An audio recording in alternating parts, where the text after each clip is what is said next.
11th class maths में आपका स्वागत है। तो आज के इस लेक्चर में देखिए, आज का टॉपिक है समुच्चयों का सर्वनिष्ठ। तो देखिए फिर इसमें समुच्चयों का सर्वनिष्ठ किसे कहते हैं। इसमें से तो जो पहला अध्याय चल रहा था इसमें समुच्चय, तो समुच्चय में अब हमारा टॉपिक है इसमें समुच्चयों का सर्वनिष्ठ इंटरसेक्शन ऑफ सेट। तो देखना इंटरसेक्शन ऑफ सेट क्या कहा जाता है। यदि कोई एक समुच्चय है A इक्वल टू इस प्रकार से 1 2 3 4 और दूसरा समुच्चय कहता हूं B, तो B इक्वल टू इस प्रकार से देखा है 3 4 5 6 7। यदि कोई दो समुच्चय इस प्रकार से देखा है तो समुच्चय A और समुच्चय B का जो सर्वनिष्ठ होता है इंटरसेक्शन, इसको इस प्रकार से दर्शाया जाता है A इंटरसेक्शन B। और A इंटरसेक्शन B उन सभी अवयवों का समुच्चय होता है जो दोनों में उभयनिष्ठ हो, जो समुच्चय A में भी दिख रहा हो और समुच्चय B में भी दिखाई दे रहा हो, तो उन सभी अवयवों का समुच्चय कहलाता है इन दोनों का इंटरसेक्शन।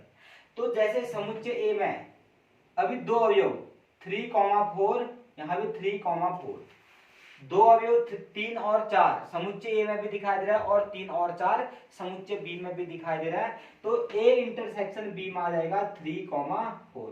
3 और 4 दोनों के दोनों अभी समुच्चय A में भी दिखाई दे रहा है, समुच्चय B में भी दिखाई दे रहा है, तो A कहलाता है इन समुच्चयों का सर्वनिष्ठ। तो अर्थात किसी भी समुच्चय का सर्वनिष्ठ कहते हैं हम यदि कोई दो समुच्चय A और B दिया हो तो उस कंडीशन में उन सभी अवयवों का समुच्चय जो A और B दोनों में उभयनिष्ठ हो। तो अब इसकी परिभाषा को लिख लेता हूं सबसे पहले।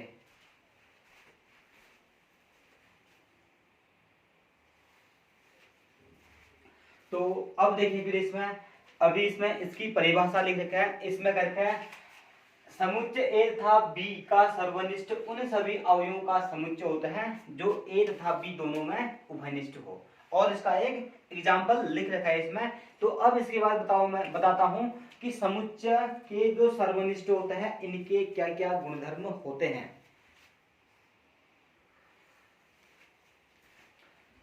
तो देखिए फिर अब इसमें कुछ समुच्चयों के गुणधर्म को लिख रखा है, तो इसको देखना फिर एक एक करके। इसमें टोटल अभी 5 गुणधर्म को लिख रखा है, तो इन 5 के 5 गुणधर्म को देखना फिर इसमें से। इसका जो पहला गुणधर्म कारक है, वो कारक है A intersection B equal to B intersection A। जैसे एक समुच्चय लिया A इक्वल टू कहा इसमें से 1 2 3 4 और B इक्वल टू दूसरा समुच्चय कहा 3 4 5 6 7। यदि A इंटरसेक्शन B ज्ञात करेंगे तो तब भी A और B में उभयनिष्ठ कौन सा होगा, 3 और 4 ही होगा। यदि B इंटरसेक्शन A कहेंगे तो B और A में उभयनिष्ठ कितना होगा, 3 और 4 ही होगा। तो अर्थात इस प्रकार से पहला गुणधर्म आ गया इसमें A intersection B equal to B intersection A।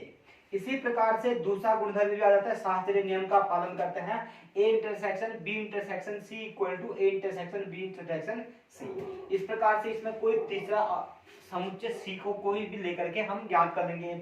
इसका दे रखा है 5 इंटरसेक्शन A। जैसे एक समुच्चय A दे रखा है, दूसरा दे रखा है 5। यदि इन दोनों में इंटरसेक्शन ढूंढोगे A इंटरसेक्शन 5, अर्थात ऐसे अवयव जो A में भी हो और 5 में भी हो। 5 में तो कोई अवयव होता ही नहीं है, तो कोई भी उभयनिष्ठ नहीं होगा। एक भी 5 और A में कोई भी अवयव उभयनिष्ठ होगा ही नहीं, क्योंकि 5 में कोई भी अवयव नहीं होता है। तो इसलिए इसकी वैल्यू कितना आ जाएगा, 5 आ जाएगा। इसकी जो अगली प्रॉपर्टी है U इंटरसेक्शन A। अब यहां से इसका जो अगला प्रॉपर्टी है, यदि कोई एक यूनिवर्सल सेट दे रखा है इसमें से U इक्वल टू क्या हो 1 2 3 इस प्रकार से प्राकृत संख्याओं का समुच्चय, यदि इन दोनों में कभी भी इंटरसेक्शन ज्ञात करोगे तो हर हमेशा A नहीं आने, क्योंकि A क्या होता है, U का उपसमुच्चय होता है। A का प्रत्येक अवयव U में होता है, तो इनके इंटरसेक्शन में हर हमेशा कितना आ जाएगा, A ही आएगा इस वाले में। इसका जो अगला गुणधर्म है इसमें से A इंटरसेक्शन A, दोनों एक ही अवयव है, दोनों में उभयनिष्ठ सब अवयव, अर्थात कौन सा आ जाएगा, A आ जाएगा। तो यह है इनके कुछ गुणधर्म। अब पहले आप इसको लिख लीजिए, फिर इसके बाद मैं अगला टॉपिक को बताता हूं।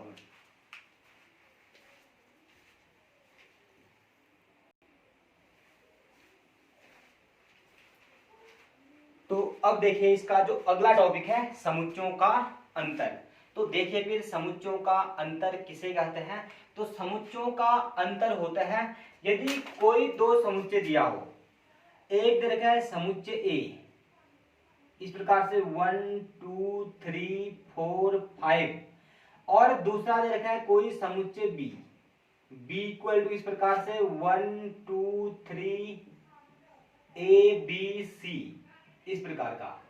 यदि कोई भी दो समुच्चय दे रखे हैं तो इन दोनों समुच्चयों का अंतर, या तो अंतर कहेंगे तो इसको तो हम कह सकते हैं a माइनस बी, या अंतर कहेंगे तो b माइनस ए कह सकते हैं।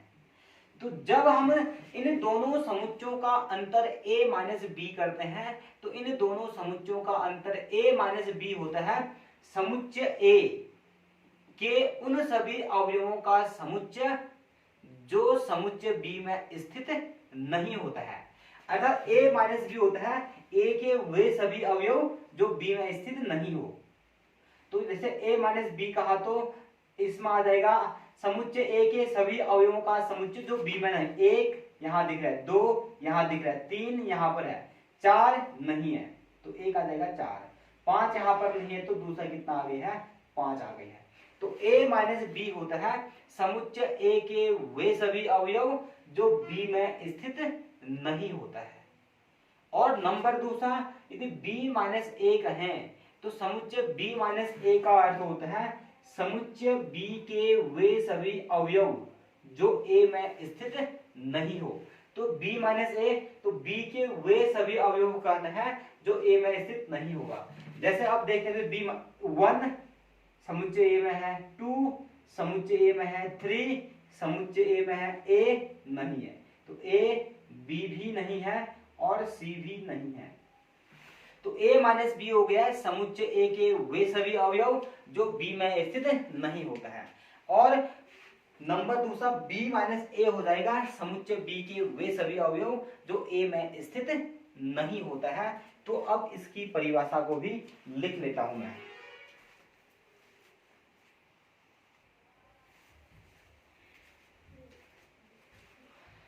तो मैंने अब इसमें लिख लिखा है समुच्चयों के अंतर की परिभाषा। और समुच्चयों का अंतर कहा था यदि कोई दो समुच्चय a और b हो तो इन दोनों का अंतर a माइनस बी समुच्चय a के उन अवयवों का समुच्चय होता है जो b में स्थित न हो। तो इसकी परिभाषा लिख रखा है मैंने और साथ में इसका एग्जाम्पल लिख रखा है, तो आप इसको नोट कर लीजिए पहले, फिर दूसरा टॉपिक को बताता हूं अब मैं।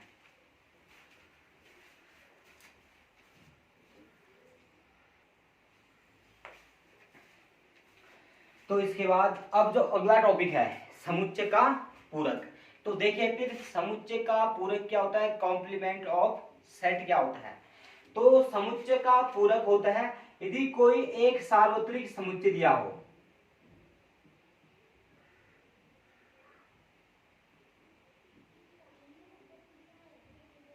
यदि कोई एक सार्वत्रिक समुच्चय u इक्वल टू दिया हो, जैसे यदि इसमें सार्वत्रिक समुच्चय कहता हूं 1 2 3 4 5 6 7 8 9 10 इस प्रकार से कोई एक सार्वत्रिक समुच्चय u दिया हो और नंबर दूसरा कोई एक समुच्चय दे रखा हो, यदि कोई एक समुच्चय a इक्वल टू इतना दे रखा है 1 2 3, तो जो समुच्चयों का जो पूरक होता है, समुच्चय का जो पूरक होता है जो सार्वत्रिक समुच्चय u होगा, u के उन सभी अवयवों का समुच्चय जो a में स्थित नहीं हो। तो जो पूरक समुच्चय कहते हैं हम u के उन सभी अवयवों का समुच्चय जो समुच्चय a में स्थित नहीं हो। और इसको दर्शाते हैं हम a डैश से, a डैश बराबर आ जाएगा यहाँ से u के सभी अवयव जो a में स्थित है, 1 यहाँ स्थित है, 2 भी स्थित है, 3 भी यहाँ पर स्थित है। तो अब कौन कौन सा बचा, 4 5 6 7 8 9 10। तो यानी कि सार्वत्रिक समुच्चय कहते हैं हम। इसमें से जो समुच्चय का पूरक होता है समुच्चय u के सार्वत्रिक समुच्चय के उन सभी समुच्चयों का उन सभी अवयवों का समुच्चय जो a में स्थित नहीं होता है। तो दूसरे शब्दों में हम कह सकते हैं जो a डैश बराबर कह सकते हैं u माइनस ए, अर्थात यू के वे सभी अवयव जो ए में स्थित नहीं है। तो अब मैं इसकी परिभाषा को लिखता हूं कि सार्वत्रिक समुच्चय किसे कहते हैं करके है।